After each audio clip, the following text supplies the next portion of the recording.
നമസ്കാരം. കേരളത്തിൽ സ്വർണ്ണവില സർവകാല റെക്കോർഡ് വിലയിൽ തുടരുകയാണ്.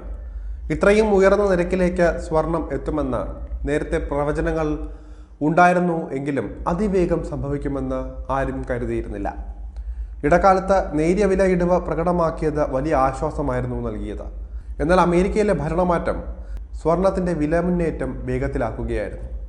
കേരളത്തിൽ ഇന്ന്, അതായത് ജനുവരി മാസം 23-ാം തീയതി, ഒരു പവൻ സ്വർണത്തിന് 60,200 രൂപയാണ് നൽകേണ്ടത്. ഗ്രാമിന് 7,525 രൂപ. 22 ക്യാരറ്റ് പരിശുദ്ധിയിലുള്ള സ്വർണത്തിന്റെ വിലയാണ് ഇത്. അതേസമയം 18 ക്യാരറ്റ് പരിശുദ്ധിയിലുള്ള സ്വർണം ഗ്രാമിന് 6,205 രൂപയാണ് നൽകേണ്ടത്. 75% സ്വർണവും ബാക്കി ചെമ്പ് ഉൾപ്പെടെയുള്ള മറ്റ് ലോഹങ്ങൾ അടങ്ങിയതാണ് 18 ക്യാരറ്റ്. 22 ക്യാരറ്റിലെ സ്വർണവും 18 ക്യാരറ്റിലെ സ്വർണവും തമ്മിൽ ഗ്രാമിന് 1,300-ലധികം രൂപയുടെ വില വ്യത്യാസം ഉണ്ട്. ഒരു പവന് 10,000-ലധികം രൂപയുടെ വ്യത്യാസവും വരുന്നുണ്ട്. അലങ്കാരമായി മാത്രം ആഭരണം ഉപയോഗിക്കുന്നവർക്ക് 18 ക്യാരറ്റാണ് നല്ലത്. കുറഞ്ഞ വിലയിൽ കിട്ടും. അതേസമയം ബാങ്ക് പണയത്തിന് ഉപയോഗിക്കാൻ ഇത് സാധിക്കില്ല. സ്വർണത്തിന്റെ വിലയും ആഭരണത്തിന്റെ വിലയും തമ്മിൽ മാറ്റമുണ്ടാകും. സ്വർണം, പണിക്കൂലി, നികുതി, ഹോൾമാർക്കിംഗ് ചാർജ് എന്നിവ എല്ലാം കൂടി ചേർത്ത തുകയാണ് ആഭരണം വാങ്ങുമ്പോൾ നൽകേണ്ടി വരുന്നത്.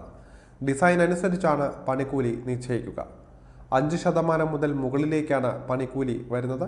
ഏറ്റവും കുറഞ്ഞ 5% പണിക്കൂലി വെച്ച് നോക്കിയാൽ അപ്പോൾ തന്നെ ഒരു പവൻ ആഭരണം വാങ്ങുമ്പോൾ 66,000 രൂപയോളം ഉപഭോക്താവ് നൽകേണ്ടതായി വരും. ആഗോള വിപണിയിൽ ഇന്ന് സ്വർണത്തിന് അല്പം വില താഴ്ന്നിട്ടുണ്ട്.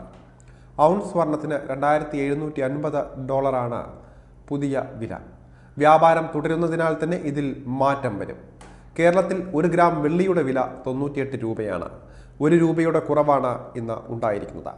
അതേസമയം ഇടിഞ്ഞുപോയ ഡോളർ സൂചിക അല്പം കയറി വരുന്നുണ്ട്. 108.25 എന്ന നിരക്കിലാണ് ഇപ്പോൾ ഉള്ളത്. ഡോളറിനെതിരെ രൂപയുടെ മൂല്യം 86.38 എന്ന നിരക്കിലേക്ക് മെച്ചപ്പെട്ടിട്ടുണ്ട്.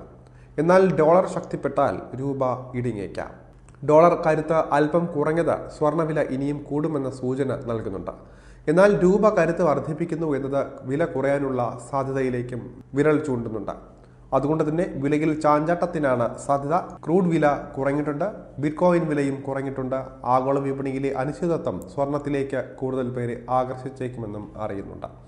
American president Donald Trump China, Canada, Mexico തുടങ്ങിയ രാജ്യങ്ങൾക്കെതിരെ താരിഫ് ഭീഷണി മുഴക്കിയത് വിപണിയിൽ ആശങ്കയുണ്ടാക്കിയിട്ടുണ്ട്. ഇത് വ്യാപാര പോരിന് ഇടയാക്കുമോ എന്നാണ് ഇപ്പോൾ ആശങ്ക. വിപണി അസ്ഥിരമായാൽ നിക്ഷേപകർക്ക് വലിയ നഷ്ടം സംഭവിക്കും. ഈ വേളയിൽ സ്വർണം വാങ്ങിക്കൂട്ടുകയാണ് നിക്ഷേപകർ. അതാണ് സ്വർണ്ണവില കൂടാൻ കാരണമായത്. അതേസമയം ക്രൂഡ് ഓയിൽ വില $78 ഇടിഞ്ഞിട്ടുണ്ട്. ബിറ്റ്കോയിൻ വില 1,02,000 രൂപയിലേക്കും താഴ്ന്നിട്ടുണ്ട്.